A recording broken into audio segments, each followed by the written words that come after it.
Та бүхэнд өнөөдөр ажилентийн шингэний хроматог графийн ашиглалтын асуудлыг хариуцсан мэргэжилтэн Рита Стид танилцуулга хийх болно.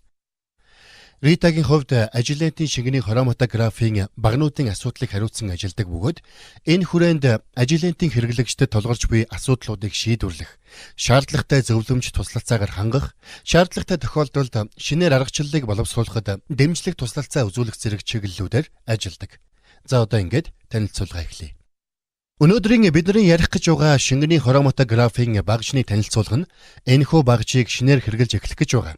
Мөн зарим нэг нь удаан хугацаанд энэ багжийг хэрэглэж байгаа боловч шинээр зарим нэг зүйлийг мэдэж авахд хэрэгтэй хэрэглэгчдэд хэрэг болно гэж бодож байна. Түүнээс гадна та бүхэн өмнө тэр бүрий чухал анхаарах ёстой гэж үзэж байгаагүй зүйлүүдийн тухайч сонсноо гэж найдаж байна. Танилцуулга маань ерөнхийдөө шингэний хроматог графтай холбоотой. Тэр дундаа энэхүү багжны ашиглалтын явцад хүндрэл учруулж болох магадлалтай асуудлуудыг дараах агуулгын хүрээнд авч үзнэ. Үүнд багжны холболтуудын тухай, багжны үзүүлэлтүүд, мөн товчхон байдлаар детекторын тухай, тэдгээрийн төрлүүд, алийг ямар тохиолдолд хэрэглэх, үүнтэй холбогдсон гарах зарим асуудлуудын тухай, дараагийн хэсэгт нэлээд дэлгэрэнгүй багнуудын талаар ярилцсан. Багнуудын шинж чанар, төрлүүд, ялангуяа багнуудын ашиглалтын хугацааг уртсахад нөлөөлөх хүчин зүйлүүдийн тухай тодорхой хэмжээнд ярилцсанаа. Дараагийн хэсэгт шинжилгээний аргачлал буюу тэдгээрийг явуулах нөхцлүүдийн талаар, тэдгээр нь хэрхэн багнуудын ашиглалтын хугацаанд нөлөөлөх магадлалтай байдаг, багжны шинжилгээ явуулж байгаа физик үзүүлэлт, орчин хэрхэн хроматог графийн салгалтанд нөлөөлдөг болох. Энэ хүрээнд мэдээч хэрэг хөдөлгөөнд фазыг бүрдүүлэгч хэсгүүдийн тухай, pH болон температурын тухай, түүний дараа дээжний талаар, багжинд оруулж буй дээжийн цэвэршилтээс шинжилгээний үр дүн болон багжны ашиглалтад шууд шалтгаалдаг, мөн дээжийг багж руу зөв оруулахаас хроматог графийн үр дүн шалтгааллах зэрэг асуудлаар ярилцах болно. Ингээд багжны тухай яриандаа орцгоё. Юуны түрүүнд багжаа зөв суурилуулж, тохиргоог нь хийж чадаагүй бол хэвийн ажиллагааны тухай ярих боломжгүй юм. Хэрвээ тохиргоог зөв хийж чадаагүй тохиолдолд багжаар дамжиж байгаа шингэний урсгалын тогтворгүй хэсэг хроматог графийн үр дүнд шууд сөргөөр нөлөөлнө. Хэрвээ та CF4.4 250 мм-ийн багныг ашиглаж байгаа тохиолдолд шууд мэдрэгдэхгүй байж болох боловч 2150 мм багантай ажиллаж байгаа тохиолдолд шууд үр дүнд нөлөөлнө. Мөн тюб буюу гуурсыг зөв сонгох ёстой. Гуурсны ID номер урт зэргийг бодолцох хэрэгтэй. Өөрөөр хэлбэл шууд л ямар ч хамаагүй гуурсыг аваад хэрэглэчих болохгүй. Дараагийн анхаарах зүйл бол багжны маань техник үзүүлэлтүүд байдаг. Зарим тохиолдолд шинжилгээ хийж болохгүй байгаа нь шинжилгээний аргачлалыг буруу сонгосноос, эсвэл тохиргоог нь зөв хийгээгүйгээс ч байж болох талтай боловч бас багжны жииргэвч хуучирч сэмэрсэн, хавгалгуудыг зөв тохируулаагүйгээс болох талтай. Дараа нь бид нэр детекторуудын тухай товч ярина. Үүнд детекторын төрлүүд, дээж өнгөрөх кюветийн тухай, детектороо зөв байрлуулах тухай ярилцах болно. Энэ зурган дээр харуулж байгаа жишээ нь багжны тохиргоог муу хийснээс болж шинжилгээний үр дүн бүхий хроматог граф нь сүүлдээ гарч байгааг харуулсан байна. Эхний зурган дээр тийм ч тод биш байгаа боловч томруулаад харах юм бол пик бүрэн сүүлдээ буюу тэгшхэн бүхий хроматог графыг үүсгэж чадахгүй байна. Харин сүүлд үүсэж байгаа пикүүд нь харьцангуй гайгүй болж ирж байна. Энэ тохиолдол изократын салгалтын үед их хвчлэн тохиолддог. Ялангуяа эхэнд үүсч буй пикүүд нь илүү тэгш хэмтэй бус сүүлэгтэй байж байгаад изократик салгалт явагдах тусам пикүүд нь өргөсч эхэлдэг. Изократик салгалтын үед ихэнх тохиолдолд эхний үедээ пикийн хэлбэрт шууд нөлөөлж байгаа нь харагдах бөгөөд учир нь энэ үед пикүүдийн хэмжээ улам өргөн болоод байдаг. Өөрөөр хэлбэл X баг нь үйлчилсэн ч бай, үгүй ч байлаа гэсэн. Баганд байх хугацаа удаан байх тусам элеютийн пикүүд нь өргөн болоод байдаг. За, яг энэ тохиолдолд алдааг засахын тулд автомат дээж оруулагч дээр байрлуулсан багантай холбож байгаа нарийнхан гуурсыг зөв холбож өгөөгүйгээс болсон байна. Өөрөөр хэлбэл гуурсыг сайн тааруулж хийгээгүйгээс болж багнанд хитэх хэмжээгээр дээж орж хроматог граф дээр гарч байгаа пикүүдийг хэтэрхий өргөн болгож харагдуулж байна. Хэрвээ та доод талынх нь хроматог графыг харвал яг таарсан гуурсыг хэрэглэж байгаа учраас гарч байгаа 4 пик тус бүр адил хэмжээтэй сайхан харагдаж байна. За, энэ зураг дээр сая бид нарын ярьсныг харуулж байна.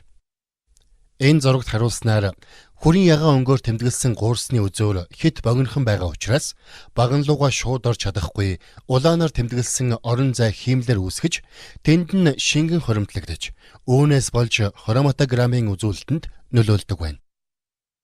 Энэ зурган дээр бид дээр ярьсан зүйлийн тухай харуулсан хэсгийг үзүүлж байна.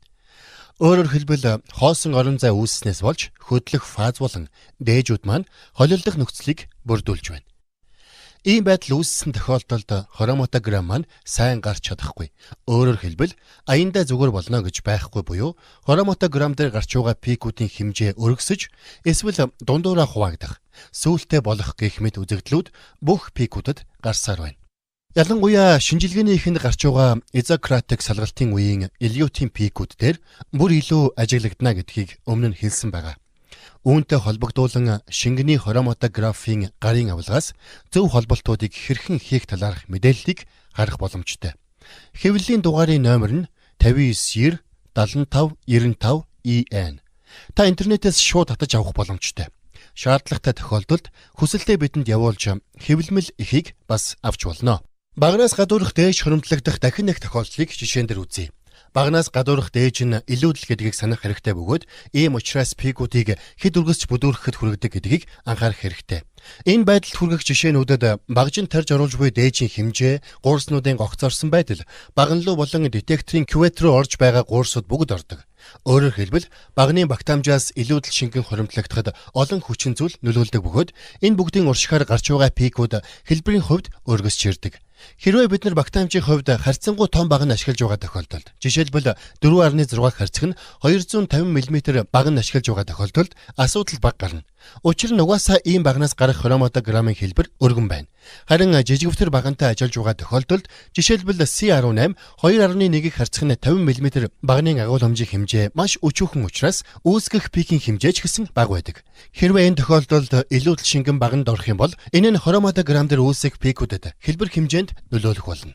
Энэ тохиолдолд 1290 гэсэн ультра өндөр даралтын шингэний хроматограф багжийг ашигласан бөгөөд лайнууд нь маш өчүүхэн багнаас гадуурх илүүдэл шингэнийг хоримтлуулах боломжтой. Энэ тохиолдолд 8.6 микролитр багнаас гадуурх илүүдэл багтаамжтай боловч энэ хэмжээг бүр 3 микролитр хүртэл бууруулж болох юм. За энд бид алкоконайлдын төрлийн нэгдлүүд дээр хийсэн шинжилгээний үр дүнг харж байна. Ерөнхийд нь харах юм бол шинжилгээний үр дүн бүтээмж боломжийн гайгүй харагдаж байна. Гэхдээ багжаа илүү сайн тохируулж өгөх юм бол дараагийн хроматограмм дээр гарч байгаа пикүүд улам сайн тодорч өгч байна. Өөрөөр хэлбэл хэдийгээр та бүхэн маш бага хэмжээтэй дээжтэй ажиллаж байгаа боловч тохиргоог сайн хийж чадсанаар илүү сайн үр дүн мэдээлэл өгч чадах зөв хэлбэр бүхий пикүүдийг гаргах боломжтой. Энд бас өөр нэг хроматограмм нь сүүлдээ гарч байгаа жишээг танилцуулж байна. Сайн харах юм бол энэ пикүүд дээр бага зэргийн сүүл байгааг харж болно. Эхлээд шинжилгээг хийж эхлэхэд ийм үр дүн гаргаж байснаа шинжилгээний явцад тохируулгуудыг хийж хэвийн байдалд оруулахад пикүүдийн хэлбэр сайжирч тэгш хэмтэй шавх болж ирсэн байна. Намайг анх хроматографийн шинжилгээг хийж эхэлж байх үед хинч надад шүүгээний шургуулганаас дуртай гурс аваад хроматографийн багжиндаа хэрэглэж болохгүй шүү гэдгийг хэлж байгаагүй лээ. Мэдээж хэрэг хэдийгээр тэгж болохгүй ч гэсэн зарим тохиолдолд би хэрэг болсон үед нэг их ач холбогдол өгүүлгүйгээр ямар ч хамаагүй гуурсыг таарна гэж бодоод л хэрэгжилждэг байсан нь үнэн дээр шинжилгээний гарч байгаа үр дүн хроматографт нь нөлөөлдөг байсан байна. Яг үүний нэг тод жишээ нь энэ байна. Тохируулга нь ердийн багны хувьд 2.1-ийг харьцах нь 50 мм, гуурсны багтаамж 1.2 микролитр.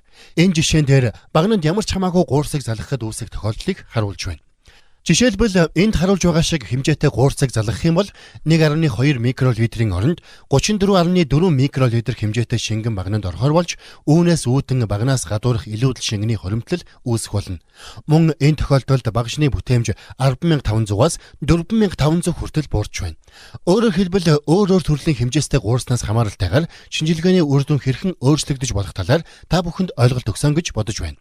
Энэхүү танилцуулгын хавсралтын хэсгээс янз бүрийн хэмжээтэй гуурснууд үүнд урт диаметр зэргээс хамаарч ямар өөрчлөлтүүд гарч болохыг харуулсан хүснэгттэй танилцахыг хүсье.